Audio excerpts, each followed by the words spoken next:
The air in the small coastal town of Havenport hung heavy with salt and secrets, the kind of place where whispers traveled faster than the wind off the Atlantic.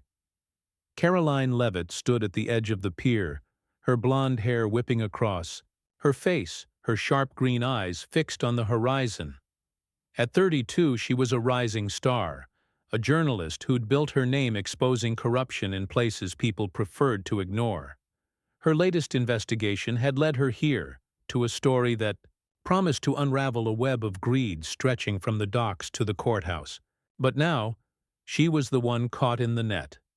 Judge Raymond Carver presided over Havenport's legal system like a king on a tarnished throne. A man in his late 50s, he had a face carved from years of backroom deals, his jowls sagging under the weight of his own arrogance. His robes hid a reputation stained by rumors, whispers of bribes, and silenced witnesses. For years he'd ruled unchallenged, his gavel a weapon that crushed dissent. But Karoline's articles in the Havenport Herald had begun to chip away at his armor, exposing shady land deals tied to his name. Was it coincidence that her life started unraveling the moment she pressed publish? Or had she crossed a line she didn't even know existed? It began with a summons, delivered to her doorstep by a deputy with cold eyes and a smirk. A defamation lawsuit, Carver claimed, accusing her of fabricating lies to ruin his good name. The irony wasn't lost on Karoline, but the stakes were higher than she'd anticipated. She'd expected pushback, maybe a cease and desist, but not this. The courtroom was his domain, the jury handpicked from a pool of locals too scared or too loyal to defy him. What chance did she have against a man who'd rigged the game before she even stepped into it? The trial was swift, a mockery of justice. Carver's voice boomed as he overruled her attorney's every objection, his lips curling into a faint sneer. The verdict came down like a guillotine. Guilty, with a sentence of 6 months in county jail for malicious falsehoods. Karoline's breath caught as the bailiff's hand clamped around her arm, the metal cuffs biting into her wrists. She'd spent her career fighting for truth, and now it was being stripped away in a room that reeked of polished wood and corruption. The townsfolk in the gallery averted their eyes, some out of shame, others out of fear. Hadn't they read her work, seen the evidence she'd unearthed?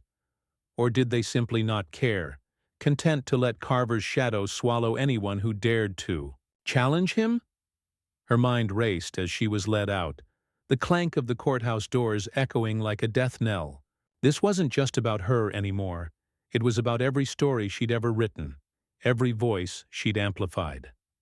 Outside, the sky darkened as storm clouds rolled in, mirroring the fury building in her chest. She wasn't a criminal. She was a target, and Carver had made it personal. But as the transport van rumbled toward the jail, a flicker of hope sparked in her mind. She'd heard of Pam Bondi, the former prosecutor turned legal firebrand, a woman who'd taken down bigger sharks than Carver. Could she be the one to turn this around? Karoline didn't know it yet, but the judge's victory was about to ignite a war he couldn't win. The county jail loomed on the outskirts of Havenport, a squat concrete fortress surrounded by barbed wire that glinted under the storm's first raindrops. Karoline Leavitt stepped out of the van, her shoulders squared despite the weight of the cuffs.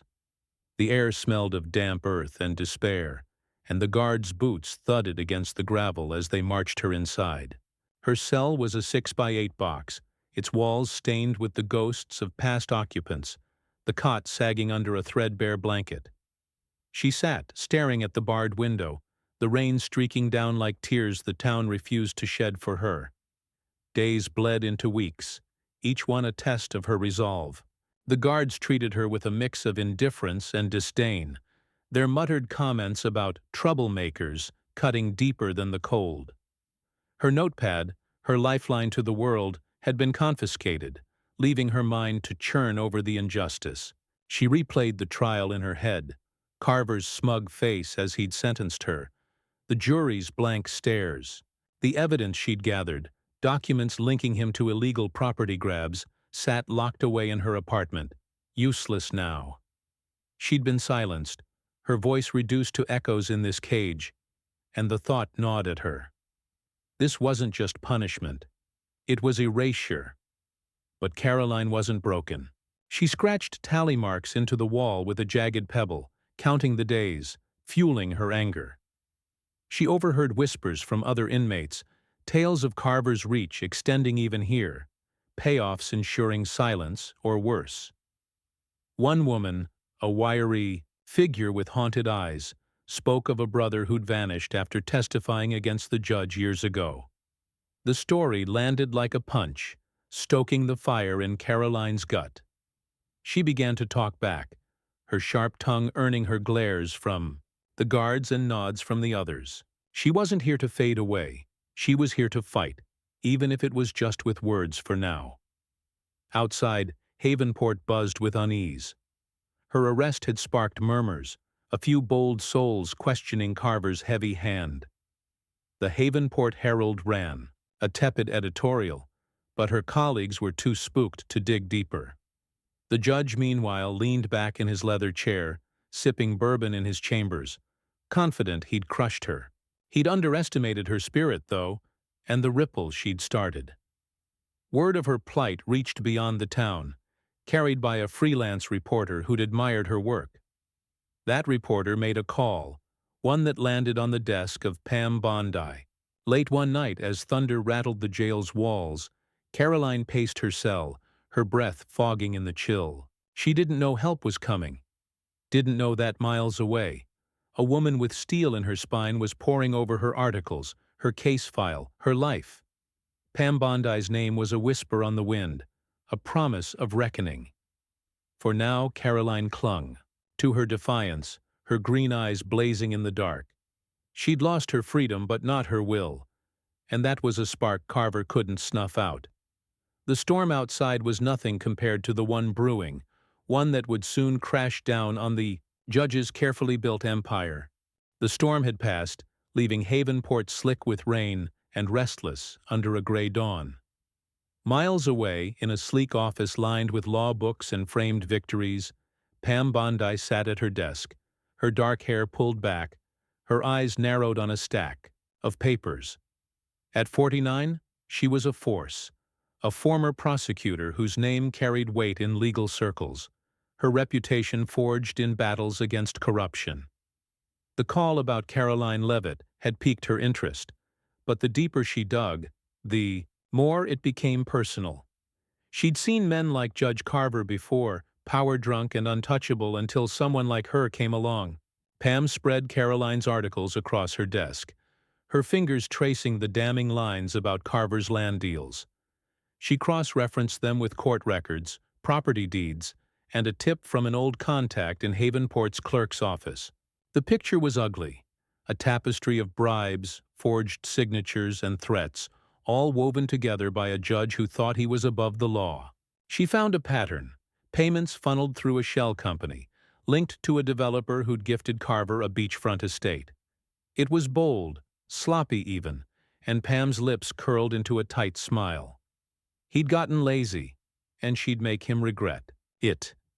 She drove to Havenport that afternoon, the coastal road winding past dunes and driftwood. The town greeted her with wary glances, its pulse quickening as word spread of her arrival. She met with Karoline's editor at the Havenport Herald, a nervous man with ink-stained hands who handed over a box of her research, untouched since her arrest. Pam's presence was a jolt, her questions sharp, her tone unrelenting.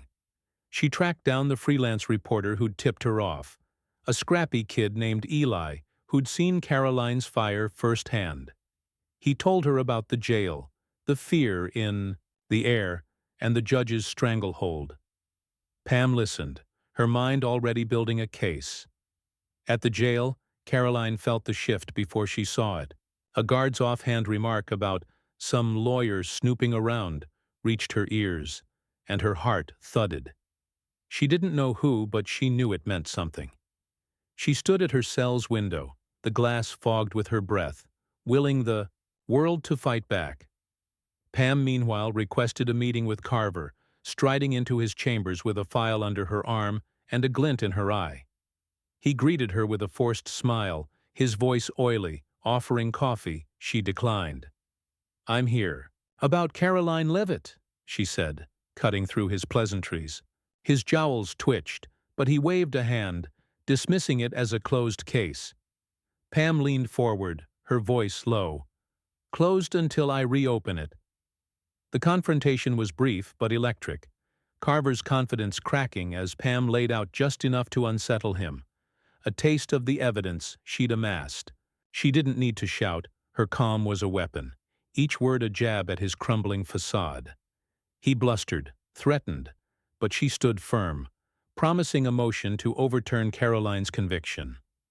As she left, the air in his chambers felt thinner, his bourbon glass trembling in his hand. Pam knew she'd rattled him, and that was just the beginning. She headed to the courthouse to file her papers, the gears of justice grinding back to life. The Havenport courthouse buzzed with tension, its wooden benches packed with townsfolk drawn by whispers of a reckoning.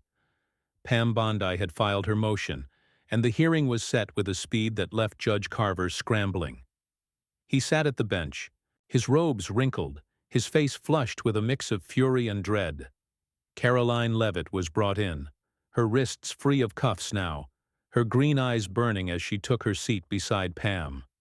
The room hushed, the air thick with anticipation, every creak of the floor amplifying the stakes. Pam rose, her voice steady, cutting through the silence like a blade. She presented her case with surgical precision, laying out the land deal documents, the shell company records, the witness statements she'd unearthed. She called Eli, the freelance reporter who testified about Carver's intimidation tactics, his voice shaking but resolute. Then came a bombshell, a retired clerk named Marjorie, her silver hair trembling as she recounted years of altered dockets under Carver's orders. The gallery gasped, heads turning, the judge's gavel slamming uselessly against the rising tide.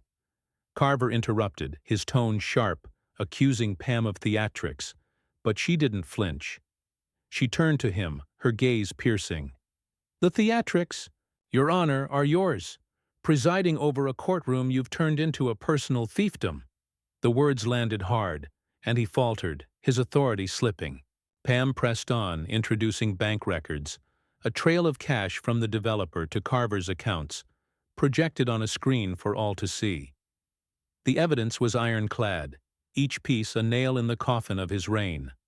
Karoline watched, her chest tight, years of her work validated in this moment. The judge's defense unraveled as his attorney, a sweaty man in a cheap suit, fumbled objections Pam swatted away. Carver's composure cracked, his voice rising in a desperate rant about his reputation, his service. Pam seized the opening, her tone icy. "Service? You served yourself, to the tune of millions, while jailing anyone who dared expose you." She pointed to Karoline, her voice rising with controlled fury. "This woman uncovered your crimes, and you tried to bury her for it. That ends today." The room erupted, murmurs swelling into shouts, the bailiff struggling to restore order. Carver's face purpled, his hands gripping the bench as Pam delivered her final blow. A recorded call from a developer's aide, obtained legally, admitting the bribes under oath. The audio played, tinny but damning, Carver's name clear as day. He lunged forward, slamming his gavel, screaming for silence, but it was too late. The state's attorney, present in the back, stood, signaling an investigation would follow. Pam requested Karoline's conviction be vacated, and a visiting judge, called in for impartiality, granted it on the spot. Karoline's breath hitched, her eyes meeting Pam's, a silent thank you passing between them as the cuffs of injustice fell away. The courthouse doors swung open, spilling chaos into the Havenport afternoon. Karoline Leavitt stepped out, the salt air hitting her lungs like a rebirth, her blonde hair catching the sunlight. Pam Bondi walked beside her, her stride confident, her face set with quiet victory. Behind them, the crowd's roar faded, replaced by the distant crash of waves and the hum of a town waking from a long, dark sleep. Judge Raymond Carver remained inside, his empire in ruins, his gavel silent. The visiting judge's ruling had freed Karoline, but the state's attorney's presence promised more, a full probe into Carver's decades of corruption. Karoline paused on the steps, her green eyes sweeping the faces gathered below. Some cheered, others stood in stunned silence, their loyalty to Carver shattered by the truth laid bare. She saw Eli, the young reporter, grinning with a notebook in hand, and Marjorie, the clerk, wiping tears from her weathered cheeks. The weight of her 6 months in jail, the cold nights, the stolen voice, it all lifted, replaced by a fire that burned brighter than ever. She'd fought for this, bled for it, and now she stood tall, vindicated. Pam's hand rested briefly on her shoulder, a gesture of solidarity, before the lawyer turned to face the press swarming the scene. Pam's statement was brief, her voice carrying over the clamor. Today, justice won, not because it's easy, but because it's right. Karoline Leavitt exposed a corrupt system, and we tore it down together. Cameras flashed, reporters shouted questions, but Pam stepped back, letting Karoline take the spotlight. She spoke, her words raw, steady. I went to jail for telling the truth, but I'd do it again. This isn't just my win, it's ours. Everyone he silenced, everyone he hurt. The crowd erupted again, a wave of applause washing over her, and for the first time in months, she smiled, a real, unguarded smile. Carver's fate sealed itself in the days that followed. The state investigation moved fast, armed with Pam's evidence and a flood of new witnesses emboldened by the hearing. His beachfront estate was seized, his accounts frozen, his name stripped from the courthouse plaque. He resigned in disgrace, facing charges that promised years behind bars, the same kind he'd sentenced Karoline to unjustly. The Havenport Herald ran her story on the front page, her byline restored, her voice louder than ever. She wrote of the victory, the cost, and the people who'd stood with her. Her prose sharp, unflinching. Weeks later, Karoline stood on the pier where it all began, the horizon clear, the town healing in her wake. Pam had returned to her office, their bond cemented by a shared triumph, a promise to fight again if needed. Havenport buzzed with new energy, its secrets aired, its shadows shrinking. Karoline's fingers brushed the notebook in her pocket, already filling with her next story. She'd faced a corrupt judge, lost everything, and won it back, not just for herself, but for every soul he'd wronged. The wind carried her resolve out to sea, and as the sun dipped low, she knew this was no end, but a beginning, one where truth, finally, held the gavel.